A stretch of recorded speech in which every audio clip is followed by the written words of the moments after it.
Oh, recording in progress. Yes, recording in progress. Good afternoon. Hello. It's unusual for us to do a children's event actually in the afternoon, which is weird. Everyone is always at 11 o'clock every Thursday normally. But welcome. My name is Ben. I'm proud owner of our bookshop in Tring. We're joined by a number of schools, and this is going on our YouTube channel, so lots of other people can watch this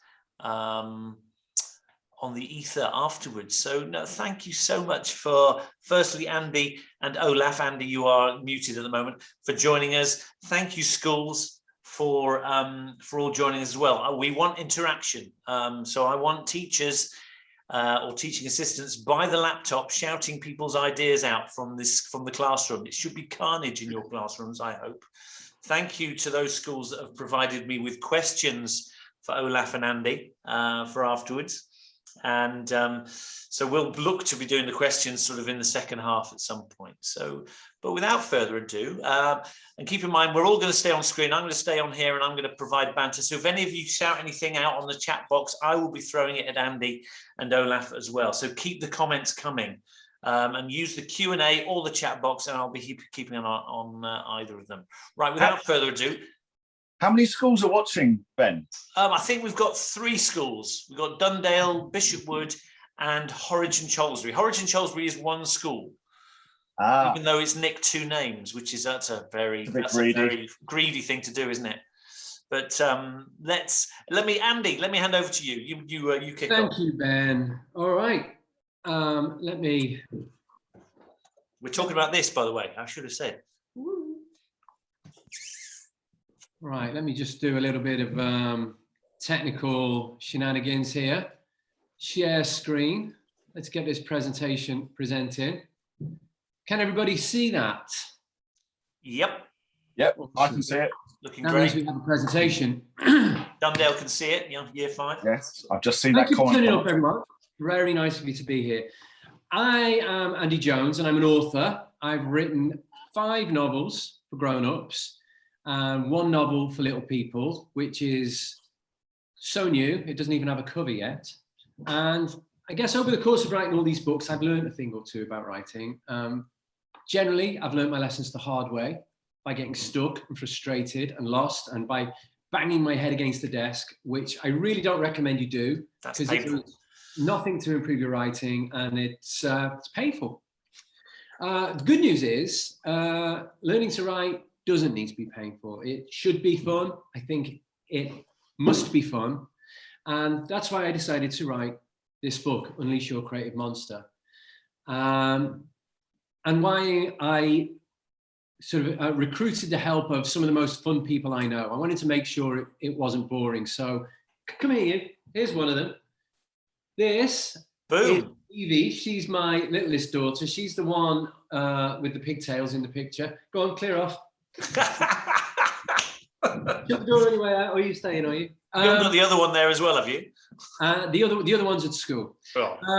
And they helped me come up with ideas. I made sure that what I wrote made sense to them and that the prompts entertained them. And they've given me lots of ideas for this book. They want money, and they're not getting any, but they are involved. And then the other fun person I know is Mr. Olaf Falafel, and he's going to tell you all about himself. But when this book became an idea, he was the very first person that I went to and said, "Will you help me make this book amazing?" And I am absolutely delighted that he did. And I'm going to let him tell you a little bit about himself now. So, hello, Olaf. Hello, everyone. And I'm glad that Andy did ask me as well, because, I mean, it's been a lot of fun to work on. You're going to have to knock the slide on for me, Andy. There you go. That's me. So I don't know if you can still see me, my face, and me on the thing, but I've got 6 jobs. I'm an author, I'm an illustrator, I'm a dad, I'm a comedian, I'm a football coach, and I'm also the host of a thing called Art Club. Actually, let me quickly get my camera here. So like Andy had his daughters on the last screen, are these your 2 daughters here? Yeah, they're my 2 daughters. The one with the long arms, that's my eldest daughter. I'm currently sat here in what I call my studio. Can you see that on my camera? Yeah. You can all see that. So this is where I sit and I create stuff. It's quite fun. You can see on my iPad there, actually, I'm working on a character at the moment called Dave. He's a dung beetle, and I will be doing some drawing with you guys later, but for now, I'm just going to tell you a bit more about myself. So if you knock on the slide, Andy, I am an author, and I have written quite a few, mainly picture books. And I think I might have come to one of the schools that is on before and told them a lot about, I think Bishwood I've been to, and I've said hello to you guys before. I mean, I went to visit a lot of schools, especially with this book in the middle that's called It's One Giant Leak. I ended up visiting 100 schools with that book. But these two books at the bottom, so one's called Blobfish and one's called Trixie Pickle, they aren't out till next year. So Trixie Pickle Art Avenger and Blobfish are both out next year. I am, if you knock onto the next slide, Andy, I am also, I did mention it, and Ben alluded to it. Yay! Has it happened? Is this the right one? Move one slide on. Oh, I can't hear Mr. Falafel. I'm hoping you all can. Can you all hear me? Can you hear me, Ben? I can hear you. It's all hello. fine. Here we are. No, god damn. I think Andy's lost his connection. Oh, he's back. Move on anyway, one slide. I was just going to explain that I'm also a dad. So I've got two girls who are basically the same age, pretty much the same age as Andy's two kids. And let me see if I can find a picture of them. Here you go. This is a good way of showing you. That's one of them. She's in year 6. And that one there, she's actually in year 8 and she's sharing her hair with me. Why? What's the name of your oldest daughter? The name of my oldest daughter is called Tuesday. And why did you call her Tuesday? I called her that. I called her Tuesday because I could never remember what day the bins get collected. And it's just an easy way of remembering. So if we go to the next slide, I am also, and this is how Ben, who is running this thing, knows me. I'm a comedian and I tell lots of jokes. And I'm pretty sure this is one of my favorite jokes. What's white and fluffy and sounds like an owl? A towel. I mean, that's where I normally expect a bit of virtual laughter. There's huge laughter going on. I mean, if you want another joke, what do you call a man with no body, just a massive nose? Nobody knows. I mean, I could stay here all day, but we haven't got time. So if we knock on to the next slide, I am also a football coach for my daughter's team. So the under-13s football team, I've just started doing that this year, and that's a lot of fun. And I'm also an illustrator, and I draw lots of footballers. You can see some of them there. I don't know if you can spot a few familiar faces there. You've got Cristiano Ronaldo and Harry Kane and Gareth Bale and Andy Robertson. And I'm also the host of a thing called Art Club, which was basically a thing I started during lockdown, teaching kids how to draw and then also teaching them a bit about famous artists. So if you look on this screen, in that one, I'm holding up a picture that is by an artist, or it's my version of a picture that is by an artist called Kahindi Wiley. And he does lots of patterned backgrounds, and he does portraits of rappers, sports stars, politicians, actors on these very highly colored patterns. But I taught lots of kids, and it was really stupid, lots of fun, lots of silly songs, lots of jokes. So basically it didn't feel like it was learning stuff, which is good. And you know what, that's probably one of the things I like about this book is, although it is really useful and you do actually learn stuff, it doesn't feel like it's learning because I know me and Andy have made it so much fun. I did, Olaf, I did get a question from Lulu from Horwich and Shalsbury from year 3. And she asked, how do you come up with all of your ideas? And all of these things you've been showing are just incredible. Where on earth do they all come from? I steal them. No, what I tend to do, I'm very good at making a note of stuff because stuff comes into my head all the time. And I find that if I don't make a note of it straight away, I forget it. And I try and look at things and think, well, what else could that be? Or what else could I make out of that? Or is there a funny way? Or is there something funny? So for example, one of the monsters that I'll be showing you how to draw later is actually based on an item of food. So I was slicing up something and I thought, oh, that'd make a good shape for a monster. So see if you can see what item of food it was. Anyway, next slide. And then I think so I'm the illustrator of this book, and this is probably my favorite bit that I had to illustrate. Andy did a really good story prompt in the book called Stuck Bum. And I thought it would be really funny to have a monster walking past the fence and sort of saying to himself, in the first panel, he's saying, I wonder if my bum will fit in that hole. And then in the second panel, he's stuck his bum in there and he's saying, oh no, my bum is stuck. And then in the third panel, you can see like there's a red hand drawing a moustache and a hat and some eyeballs on his bum. He's saying, hey, stop that.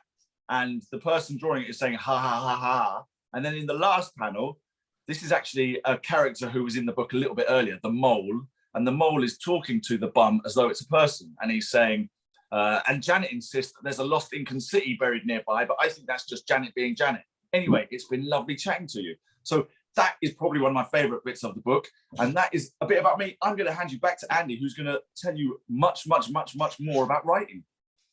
Yes, I am, because hearing about me and Olaf is all very interesting, but I have a feeling I know what you're thinking, right? What's all this about monsters? Well, to answer that question, we're going to have to go back in time about 14,500 years, give or take 1,000 years, to ancient Greece. Let's get me out of the way now. I think I can go back into my corner. The ancient Greeks believed in all kinds of gods and goddesses, weather, war, love. But the 9 that interest me are all lady goddesses. I don't think there's another type of goddess. That supported and inspired creative people, musicians, poets, artists, and they called these goddesses the muses. And we still use that word today when we talk about creativity. People talk about their muse. We also call it our genius or inspiration. I call mine my monster. Why? Well, monsters are unpredictable, they're powerful, they're surprising, they're awesome. All the kinds of things that I like in a story. So mine is a monster. And believe it or not, you will have a creative monster too. Now, it might be that you haven't met it yet, or maybe your creative monster is a little bit small or a little bit shy, but trust me, it's there. And if you continue to draw and write and do creative things, your creative monster will make itself known to you. Now, one great way to get to know your creative monster is, of course, to draw it. And Olaf's going to take over now and talk a little bit about drawing a creative monster. But when you come to draw yours, my advice would be this. Draw a monster that reflects your personality, the kinds of stories you like to read, and the kinds of stories you hope to write. And while Olaf talks, I'm going to put on a slide for inspiration of some of his monsters from the book, just a very small selection of the very many monsters that are in there. Right, so I'm currently just fiddling around with my tripod. So I'm trying to get you, you look a bit far away. So what I might do is my drawing, there we go, it's a bit higher up now on this stack of books. I mean, I can't get my tripod to go lower without it falling over, which was me messing around there. And I think rather than, you can draw your own creative monsters in your own time, great. But I think whilst we're here and we've got this book, and this is the book that we talk about, I'm going to show you how to draw one of my monsters from this book. And it's a little, it's this one here. Can you see it? Can anyone guess what item of food that was based on? Anyone know? He's got an idea. What? Oh, I know. I reckon I know. Who's going to throw any ideas out? So, but yeah. I think I'm going to... Go on, if no one else knows, go on, Ben, what do you think? I think it's a mushroom. It is a mushroom. So I was slicing mushrooms up and I was trying to come up with different ideas for different monsters. And if you look through the book, there are literally hundreds. I think I must have drawn about 300 before I got to that one. Andy, do you want to stop sharing the screen and then we can, I'll do Olaf big on the screen. There we go. So I'm going to do a quick step-by-step on how to draw this one. And it's quite easy, he says. You start off with a kind of a semicircle shape like this that curves around like that.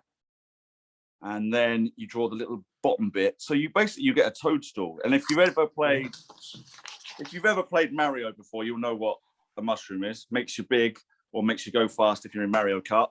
And this monster has got a little sausage-shaped mouth that looks like this. and 2 teeth that come up from the bottom. So 1, 2. Now, hold this up so you can see. This monster has got 3 eyes. So I'm drawing 1 eye there, 1 eye there, 1 eye there. And I'm going to fill in quickly the mouth bit that isn't, don't fill in the teeth unless you want your monster to look like it's missing teeth. This monster has 2. And then the actual eyeballs, I do a circle.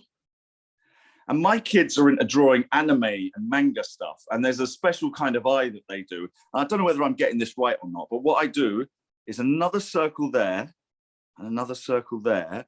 And then I color in the bits that aren't those circles, if you know what I mean. So something like that. I'll do it. I'm going to have to do it twice more. So hopefully you'll get it. So you draw the circle, you draw a little circle, and then you color in the outside bits like that. Nice. I'll draw that one more time. I mean, it'd be great to see some of yours afterwards. So if any of the schools are following along, if you want to try and do any of these drawings, guys, do send us pictures of them. And I can send Ben my drawing as well if you want to kind of refer back to this. So I've given it 3 eyebrows, and I also, for some reason, gave it these little kind of lines here, which I don't know what they are, whether that's like the start of a beard. Perhaps this monster's just about to start growing a beard. Now this monster has teddy bear ears, so 1 there, like that, with a little kind of a leaf shape in the middle, and then another one here with a little leaf shape in the middle. And that is the basic bits of your monster done. Now what you need to do is give it legs and arms and a tail. Now the legs are just simple little tiny legs, like 1 there and 1 there. And the hands, if you struggle doing hands, there's a little tip you can do. And I sometimes, the tip is actually based on the handle of a mug. So what I do, if you struggle drawing hands and to do a really quick character, just draw an arm like that. And it makes it look like the hand is going behind the back, so you don't even have to draw it. But if you did want to draw the hand, I'm going to draw this hand, I think. I've had quite a lot of practice drawing hands, so I can kind of do it quite easily. And the last thing with this monster, it has a kind of a wiggly tail like that. And then on the end of that wiggly tail is almost like a kind of a fluffy pom-pom. Like so. That is your monster done. All I would say to you guys is sign it. So you don't sign it Olaf Falafel, because that's me. I'm signing this Olaf Falafel. And give your monster a name. I mean, I've never been able to think of a good name for this monster. So if anyone's got any ideas for good names for this monster, then yeah, let me know and give your monster a name. I am going to hand back over to Andy now. But before you go, Olaf, Chloe asks, how long have you been doing art, and when did you start to draw? Oh, hold on. So I actually started to draw when I was at school. So I was probably like year 2, year 3, and I would make my own comics, and I would sell my comics in the playground. I'd get my dad to photocopy them, and then I would go around the playground and I would sell them. And I was probably around the age of 7, 8, and I've been drawing ever since. Nice. Andy, what's next? All right, let me... Do you want to share screen again? Yes, I would love to. I am going to just skip ahead a little bit in the presentation because I know that we have to keep an eye on time today. So let's talk about how to build a story. Quick shout out from the audience. Does anybody know what we need to start building a story? What's one of the most important ingredients in a story? I know this. I'm gonna throw in a character. Thank you very much. That's exactly what we need. We call them a hero. Now, I mean, the hero of your story doesn't have to be a superhero. Of course they can be, but they don't have to be brave or strong or have any superpowers. They just need to be the main character of your story, somebody that we can believe in and cheer along and support. But how do we do that? How do we make our audience or our readers care about a character? Well, we need to do a couple of things. We need to make them realistic and we need to make them interesting. We have to give them, in short, a personality. Now, your personality, in story terms at least, it's a collection of all of the little things, the individual and unique things that make you you. The things you think, do, believe, what you're afraid of, what you want to achieve, and so on. And we call these little aspects of personality traits. And here are just some that Olaf drew from the book. I mean, if I hold up the book, you know, you can get a sense of just how many he did, but I'm not going to because I'll lose my place. Let's look at some of these traits here. We've got curious, grumpy, cynical, which means somebody who kind of approaches ideas with caution, perhaps. Somebody who's patient, somebody who's calm. Perhaps they believe in ghosts, write down their dreams. Perhaps they're brave, perhaps they're kind. Now, I think we're going to spend just a tiny bit of time now creating a character each, creating a hero. And I want you to write down on a piece of paper or your notepad 3 or 4 traits. We don't want more than that because then our character starts to be messy and confused and hard to know. But 3 or 4 traits is usually enough. So why don't you just spend a little bit of time now? You can use any of these traits on here, but I'm sure you can think of plenty more of your own. Think about your parents, your friends, your teachers, other characters. I'm going to give my little monster here, I'm going to give this monster some character traits as well. And I think I'm going to give it some that are quite big, like happy, which is quite a big, and some that are a bit more specific. Like I think that this one really likes sushi, and that's kind of a character trait, I suppose. Is it? Yeah, of course. Is it? Oh, good. I just had to check.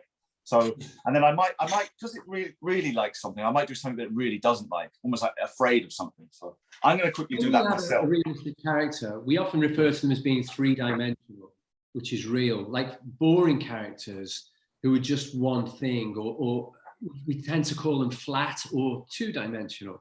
You know, so a character who's happy is great, but if they're just relentlessly happy, then it can become a bit samey. So we want to mix some stuff in. Perhaps that happy character is also grumpy, but only in certain situations. Or perhaps they are obsessed with clothes or how they look. And when we start to add these different dimensions, they become realistic. And like I said before, the point is to make your audience believe in the character and care for the character, because when they do that, they'll follow them through your story. Now, I'm going to move on through the presentation. If you've written a few traits down already, that's great. If you haven't, you can continue working on it later. I want to show you one more aspect that we need to make a great character. Every single character, every great character has one thing in common. They have a goal. What I mean by that is they have a purpose, something that they really want or really need, something that they can chase throughout the story. Oh, let's have a look what Olaf's got here. Is it back to front? It looks back to front of my camera. No, it's fine from here. So happy, a bit stupid. Like, I think she gets the wrong end of the stick, like with certain things. I don't mean like really stupid, but just kind of gets stuff a bit wrong. You know what I mean? Nice. Really likes sushi, but is afraid of shadows. And not just the dark, but what? So what we need to add to that character now is a goal. Okay, now your goals can be big, like saving the world, or they can be small, like getting a sandwich or learning to play the trumpet, just so long as your character really, really wants that thing. Now, if your character likes to play football, their goal might be to play for England, right? If your character is shy, then what might their goal be? Can we get some answers to that in the chat, perhaps? What could her goal be? Let's see if there's any ideas coming from the different schools. You keep blowing on. I'll throw a few of the ideas. I'm going to try and work a goal. Here with Dundale Year 5 says make more friends. That's brilliant. That's brilliant. Thank you for that suggestion. That's exactly what I want. Now we have a character who is shy, who has a goal of wanting to make more friends. We can begin to write a story about that, can't we? We can sort of try and decide how that character is going to go about achieving their goal. That's a great call from Dundale. Well done, you guys. I'm going to show you my character. And she is going to climb a mountain. Now, whilst climbing a mountain is a great way to spend a day, it's a fine activity. I like to do it myself. It doesn't necessarily make a great story goal, not yet, because people climb mountains every day. There's nothing necessarily special about it. To make it a story goal, I need to give my character a reason, and it's got to be a good one, something that will keep her going when the going gets tough, because this is a story, right? And the going has got to get tough. So before we decide what my character's reasons are, I want to show you her personality. Like you've been doing, I gave her 4 personality traits. She's observant, she's scared of heights, she loves gardening, and she likes to draw. Now, I would like your help now, audience, to help me come up with an idea of what her goal might be, or what her reason might be for climbing a mountain. How do we turn this character climbing a mountain into a story? Why, in other words, is she doing it? Do we have any ideas coming through? So why has she got to get up the mountain? Yeah. And I'll tell you what's not a good reason. Just because, okay? So you mean you can't just say just because? That's a bad reason. Because, and the reason for that is because, let's say we have bad weather all of a sudden and it gets very cold and snowy. If my character's reason for climbing the mountain is just because, is she going to keep going? No, she should just give up. She's going to give up. She's going to go home, put Raiders of the Lost Ark on, and have a bowl of soup. There's a theme going on with some of the answers, actually. Dundale Year 5 came back to become braver, to work on Phoebe to overcome her fears or to conquer her fears. That came from Follyfields Year 3. Yeah, that's great. Is this good? Really good? That's great. I mean, I'm looking at this, I'm thinking maybe she wants to go up there and draw the view. Maybe she's obsessed with art. Maybe there is a plant at the top of the mountain that has special properties that she's going to collect. Maybe there's a certain view you can only see from the top. Yeah. Exactly. So we have to layer on a reason. Or Dundale Year 5, a mysterious creature in the mountain. Love it. That sounds like the start of a good story to me. Now we're writing an adventure story. Now we've got an explorer, somebody who is looking to uncover to further her gardening knowledge. Or a gargoyle or something like that. So let's try it. Let's see if it works as a story. Once upon a time, a lady decided to climb a mountain. She set off early in the morning, made good progress. Then halfway towards the summit, the skies turned dark. Thunder boomed, lightning flashed, hail pelted down from the sky. Balls of ice the size of peanuts bouncing off the ground and stinging her in the face and the neck and the hands. She thinks about going home and having a bowl of soup. And then she remembers, I've got a very special reason. I'm looking for the special creature that lives up the mountain. Whoa. So she pulls her clothes tighter. She dips her head against the weather. She keeps going. She gets to the top. She sees the creature. She goes home and has a nice bowl of soup. The end. Is that a good story yet? Not really. I mean, it's missing some stuff, isn't it? It's a bit easy. It's a bit short. It was a bit easy. What do we think was the best thing about that story? I'm going to suggest, because you're not there to shout it out for me, that it was the thunderstorm. It was dramatic. It gave our character something to struggle against. It gave her a problem.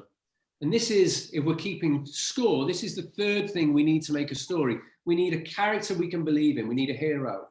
They need to have a goal to chase. And now they've got to have a problem. Okay? Problems force our characters to do something. They have to react. They have to be brave or clever. They have to deal with it or go home. Now, at this live presentation, I'd ask you to shout out some problems that my character might come up with on a journey up the mountain. In fact, let's do it now. Can we think of some problems that might get in the way? While you're putting your answers in chat, I'll just explain what this picture is here. Because what we're doing now, thinking of problems, is writing. Writing isn't just bashing away at your keyboard or scribbling on a pad. it's thinking and inventing, creating characters, searching for goals, putting problems in their way and looking for ways for them to overcome them. This is me writing at home, you see. I'm always writing. If you see me looking upwards and to the left, looking slightly moody, I guarantee I'm writing. Matty from year 6 has said an avalanche. I love that. That's a good one. Tremendous That's problem. a great one. Dundale, what did Dundale put something down? She gets hurt. So you could connect the hurt and the avalanche. Yeah. Snowstorm, that's from Horridge and Cholesbury. This is nice, making the climbing difficult. Storm causes something to get in the way. A rock fall in the path has come from Fraser in year 6. Thank you, Fraser. These are all tremendous. Really, really good. You're doing exactly wow. right. Romans thought of a meteor storm. Wow. What? It's coming from all angles. Let's go back to my character. Because I gave mine a problem. I'm a little bit embarrassed to say it's nowhere near as good as any of the problems you've all just given me. My problem's quite small, actually, but perhaps that's not an issue. Remember, it's windy, the storm. Boop. See that? Map vanished. It's gone out of her hand. No. Right? So what's my character going to do? She's lost her map. Is she going to go home? Of course not. This is a story. She's our hero. She is going to struggle. Why is she going to struggle? Because the goal is important. She's got to find the creature that lives up the mountain, or the magical herb, or she's got to find that view or conquer her fears. And this is the fourth thing I want to talk to you about when we're creating stories. A hero with a goal and a problem that they struggle to overcome. Okay? Struggle really is the sort of what's going on here? Let's get that out of the way. Struggle is kind of like it's like the petrol in an engine. It's the thing that keeps it going. Struggle keeps your story moving. I like that slide so much. I'm going to do it again. Ready? Nice. I like it. That's the spider of your nightmares. About struggle. I'm going to let you in on a very special and secret and powerful storytelling trick here, and it's called getting your character to face their fears. When we do this, when we get a character to sort of deal with something that is part of their whole personality, part of their basic fears and dreads, it does something very special to the character. It makes us admire them. It makes us cheer them along even more than we did before. And it also proves to us just how important the story goal is to them. If they're prepared to face their worst fears to achieve their goal, we know A, that the goal is important, and B, that this character is somebody special. Now, I don't know if any of you are familiar with the Raiders of the Lost Ark films, but the main character in those films is called Indiana Jones, and he is terrified of snakes. And the filmmakers use this again and again in the films. When he finds the treasure that he's looking for, the Lost Ark, there's one thing between him and the treasure. You can guess what it is, right? Always snakes. Covered in snakes, yeah. Doesn't just quit and go home. He's a hero. He jumps in, he deals with it, and he faces his fears. So when we understand what our characters' fears are, and we know how powerful this trick is, it lets us not only think about how our characters will deal with a particular problem, it helps us create problems in the very first place. Let's go back to my character's personality. Some of you have already identified this. What is her fear? It's heights. So what I want to do now is see if I've got a situation where my character has lost her map. She's stranded. How can I make her face her fear to solve her problem? I'll just say that again so that it makes sense to you. She has a problem that she has to struggle to solve. We already know that. We've done problems and struggles. But I don't want her to solve it in an ordinary way. I want her to have to face her fears to solve her problem. So her fear is heights. Now, I hope you're all thinking, how might she solve her problem by facing her fears? This lady who's trapped on a mountain that's probably covered in very tall trees, perhaps. Yes. What about, if any of the schools have got any ideas, I've got one. What if she loses her rope? Fantastic. Loses her rope. Has anyone else got any other ideas from the kids? Maybe they get to a cliff. Maybe this character needs to find her way, right? She's lost a map. She needs to find out where she is. She stood right beneath a very, very tall tree. What's she going to do? Now, climb it, right? Does my character want to climb this tree? No. Does she want to get to the top of the mountain? Yes. Enough to face her fears? You better believe it. So climb up a tree. She uses the sun to find her way. That's year 5. Now, what else do we know about this character? She's observant and she likes to draw. She's lost her map. What is she going to do next? Does anybody want to tell me in the chat? I know what I would do if I'd lost my map and I like to draw, which I do. Yes. What would you do? There you go. I think draw. Fraser says, draw your own map. Fraser. Brilliant. Origin map. What do we feel about this character now? She's lost. She doesn't go home. She thinks, I'm going to climb this tree, even though it terrifies me, and I'm going to draw a map. She's clever. We like this character. Problem, though, she hasn't got any paper. Where does she draw the map? Oh, I'd do it on my hand. Fantastic. Now, or on your hat. That's brilliant, Olaf, but what if you have to cross a stream at some point in the story to get to where you're going to go? What's going to happen to that map? Oh, yeah, lordy. I've not thought about that. Yeah, it would wash off. But then that's good. It's good. It's bad news. It's bad news for a mountaineer. It's great news for our story. We're in the last 10 minutes, Andy, just let you know. Okay, thank you for that.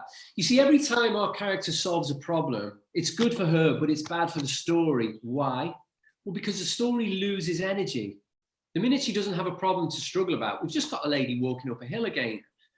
So to keep the story going, it's important that we always look for more problems. So as Olaf very cleverly did then, in writing the map on the hand, he's created another problem already.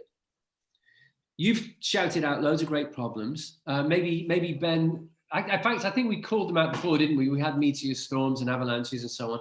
Let me show you the problems I gave from my character. She loses a map. Because she's lost a map, she climbs the tree to find out where she's going. She draws a map on her hand, begins climbing down the tree. She's scared of heights, remember? She panics, loses her balance, falls and twists her ankle. Somebody else shouted injury, so whoever did that, you get 200 house points. What do you do? What do you do when you twist your ankle? Me, I scream. Now, if you scream in a snowy mountain place, did you know that it can cause an avalanche?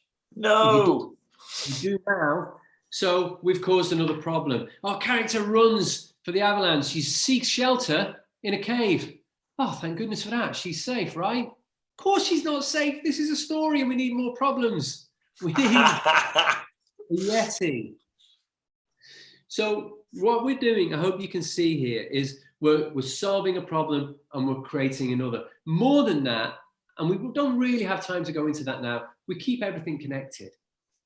If our problems are random and just appear without any cause that we can identify, the story can feel a bit messy and hard to believe. But if everything's connected, the heights, the scream, the ankle, the scream, the avalanche, the cave, then everything begins to make sense and the story feels satisfying and we believe it wherever it leads us, even if it involves Yetis. Can I just say that Yeti, when I drew that Yeti for inspiration, it was at a point where I was watching a lot of Gordon Ramsay's Kitchen Nightmares. And that Yeti, I don't know if you can see, but it was based on Gordon Ramsay. if anyone knows him, don't tell him, please. You don't want to make him angry. No. So listen, this is what we're going to do now. This is your story now, and whatever happens next here, I would love you to go away and write that. That's my ambition. I want to inspire you to go away and write. I'd love you to go and write this story from the beginning, or maybe you want to pick up here where we've left off and write what happens next. Maybe you want to change that character. Maybe you want to change her reason for climbing the mountain. Maybe you want to get rid of the mountain altogether. Perhaps it's an underwater world or a city in the sky. Because, excuse me, hopefully you were writing down personality traits at the start. So you've got a character. You've already been thinking about goals and problems. So I think you're pretty clever. I know you are. You understand how this works. And I want you to go away and remember these steps. Create a hero with a goal and a good reason for pursuing that goal, don't forget. Give them problems, watch them struggle, and keep everything connected all the way to the end. Is it going to be a happy ending, a sad ending, a bittersweet ending, which is a bit of happy and a bit of sad, maybe a cliffhanger? That's up to you. It's your story. Just don't forget to unleash your creative monster when you're writing. I hope all of that makes sense. I know we've gone through it pretty quickly, but I know that Ben's been having lots of good input from you all. Well, we've only got 4 minutes left, so what I want to do is get through a few questions, some that have been asked, and let's. So if you want to stop sharing the screen, so we can all be on there. Kieran, do you type your work or do you use a pen and paper? That's for Andy. You type it. You type everything, do you? I do. Well, not everything. I write notes when I'm figuring things out. I have notebooks all over the place. But when it comes to writing the story itself, I tippy type it out because then it's easy. If you have an idea in the middle of the night, do you have a notepad next to you? I do. I have a notepad in my bedside drawer. Yeah. Olaf, do you have the same? I do. I probably use notepads a lot more because a lot of my ideas are visual. They're like, what does a character look like? So I will do drawings like this, and I tend to do little like annotations around it. So yeah, write things. Troy asks, Olaf, do you get upset if you make a mistake when you're drawing a character? No, not really. I tend to always make mistakes, so I'm quite used to it now. And I think the thing to do is to try and learn from them. Thing is, if you make a mistake on a monster, you can just turn it into another characteristic. I mean, just add another arm, yeah. You shouldn't. Don't be afraid of making mistakes. They are how you learn, and sometimes what starts off as a mistake can end up being just a really wonderful piece of creation. Samuel, this is for Andy. Do you take breaks or do you write a whole story in one day? I take breaks. I take them, but it's important to try and sit down for at least a good half hour or 45 minutes at a time. If you can stick with it for a bit and take a break and come back to it, you'll be good. Stella asks, where's that question gone? Do you change bits of the story midway through? Yes, I do. Of course you do. Stories, I'm telling you now, this is the truth. Stories are living things. So you've got to let them have their say as well. Let them take you where they will. If the story surprises you when you're writing it, it's really going to surprise your readers as well. There's Kian asks a very surreal question. What's the most exciting words in your book? Exciting words. Well, actually, we do have a section on that somewhere. Can you remember them, Olaf? I can't remember them. I've got them. There is. Wow, vibrato, catastrophic, peculiar, Sasquatch, mesmeric. I tell you what, there's some big words there. The book that I was mentioning earlier that I've just written, there's one word in that I'm pretty proud of, and it's a made-up word. And there's a bit in this book all about made-up words. They've got a name called, is it neologism? And I made one for my new book. Say it again. This word here. Spewmageddon.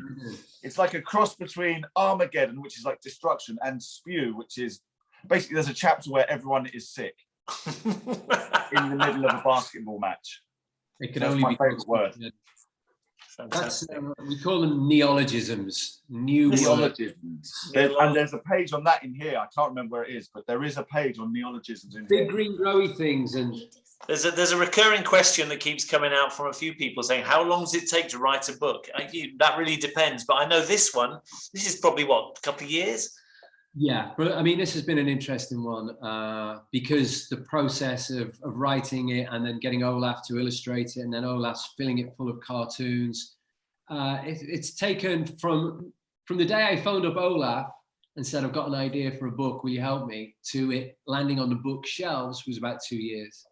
I probably spent 6 months non-stop writing if you connect it all together. And I probably spent that amount of time drawing. You did. I know Olaf very well, and he's been living it with him for the last however many months it's been. Listen, audience, thank you so much for joining us. Andy, Olaf, you've been legends. Thank you so much. So this is available from our bookshop. There's a special link where you can get it £1 off for the next couple of days. The schools have all got the link. So schools, if you could send that to all the parents. And I'm going to get them signed by Andy and Olaf, which will actually mean me jumping in the car and coming round the South Circular to your house, Andy, and getting them signed. Fantastic. But we'll sort that out. I just need to have all the kids to get their orders in. But we're also doing a trip to a couple of schools in Milton Keynes and various others. So there'll be a lot of books to sign. Listen, audience, thank you so much. Teachers, you've been great. Thank you so much for supporting this. Andy and Olaf, once again, thank you for your time. Thanks for turning up, everyone. Yeah, thank you so much. It's been brilliant. And we'll see you all very soon. Cheers, guys. Thank you. Bye.